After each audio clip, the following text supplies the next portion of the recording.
to fit those bigger tires.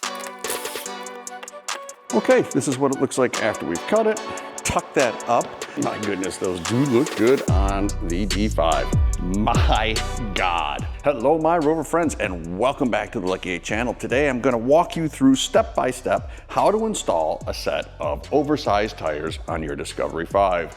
We're gonna get in there, we're gonna trim the bumper, move the fender liner, everything that needs to be done to put these chunky tires on this awesome D5. Cue the intro.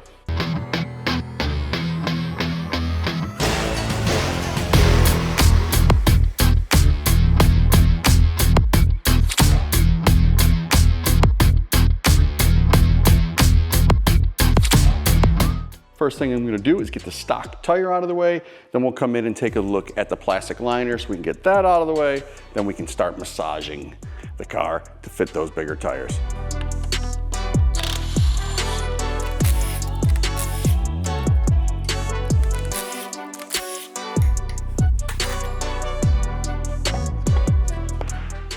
Inside the fender, we got a bunch of screws that we're gonna take off. I think there's 5, 1, 2, 3, 4, 5.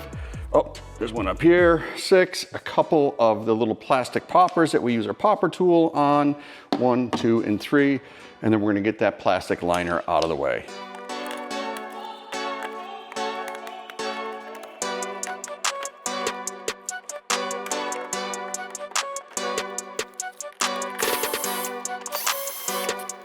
We're gonna start right here with the cooler bracket. We need to massage that so that the fender liner can push in, making more room for those big tires.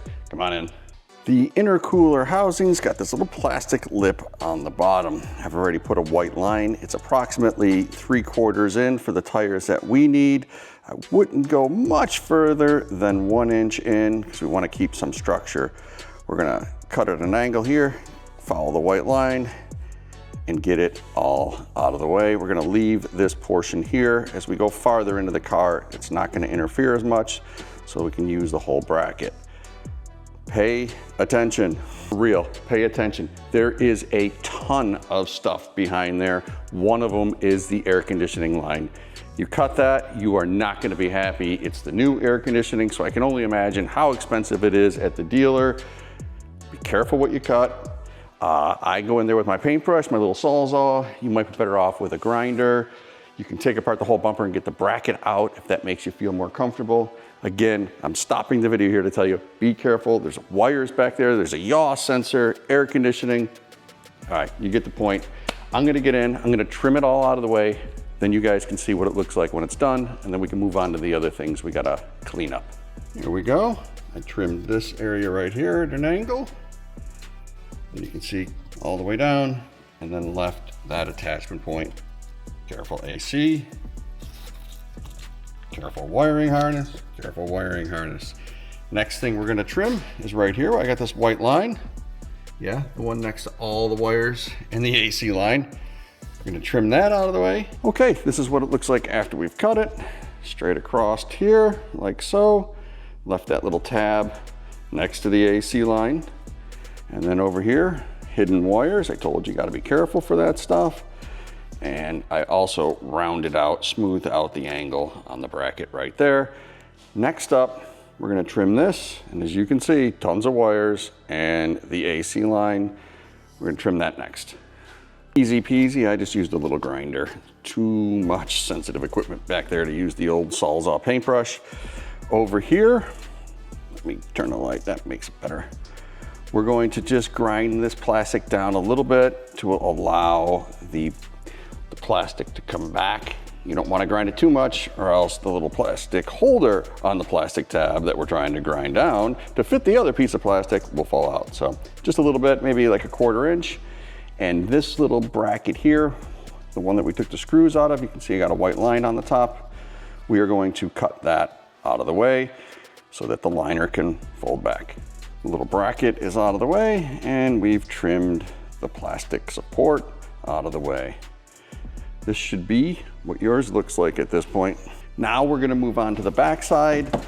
Those larger tires are gonna rub this felt and get caught right here as those lugs go around. Not gonna be good. We're gonna remove this plastic panel. Be careful, there's clips in there. We're gonna get that out of the way for now. We're gonna put it back on after everything's done. I'm going to then bring the felt forward so you can see what structure's in the way.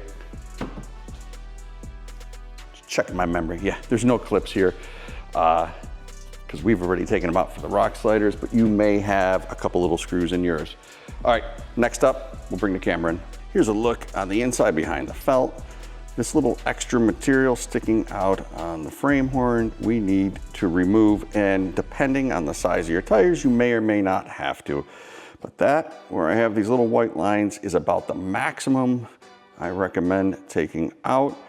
You get that all out of the way, then the liner can slide back in and it won't get pushed out into the tire.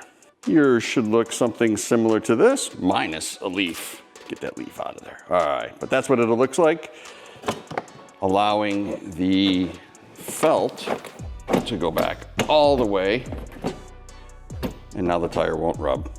I like to pop a little hole in the felt and then take a zip tie. I can't show you because it's so dark in there, but there's a little bolt hole in the unibody with a hole in the bottom. I zip tie that and it really brings in the felt.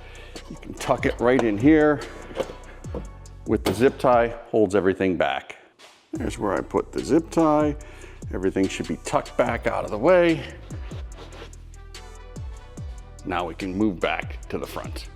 I'm going to put the liner back in. One thing you want to notice, but keep an eye out for, is this section right here is designed to lay flush. We want to tuck that up so it'll actually slide into the front bumper, allowing us to push it all the way up to the intercooler. And then we're gonna drill a new hole in the bottom of the bumper to connect the screw that was holding this in. On yours and mine, it's got this little tab that sticks out. We gotta get rid of that, it's gonna hit the tire. So we're replacing that with a hole in the bottom of the bumper. I'm gonna get it in and I'll bring you guys in and show you exactly what I did. This is what it should look like when it's all done. I also snuck in a tie wrap to help hold it back. We've used that screw location like so, right there. Put the, forgot a screw right here. Put the clips back in it, go back and put that screw in it. Everything should be good to go. Only a couple things left to do. Remember this little plastic piece? We're gonna trim it right here at the bottom. This one's already been notched for rock sliders, but essentially like a 1/4 inch overhang. Get rid of all of that. And then, as it's on the car like so, you'll notice kicks way out. We're gonna have to trim that and the front bumper. Let's take a look at the other side. I've already done it over there and you can see what it looks like when it's all done. My goodness, those do look good on the D5. All right, I kind of followed the bumper line and then kicked it down and out. Went just a little bit on the other side of that screw. Again, your tire sizes are all gonna be different, so you'll have to massage as needed. And same thing here, just trimmed that out of the way. So when you're standing at the side of the car, you can't even tell. There you have it, and my God, what a world of difference. These bigger tires just change the whole look of the Discovery 5, give it a much tougher, meaner, aggressive style, which in my opinion really helps this body style. There's only one more thing we need to do. Follow for more Rover content.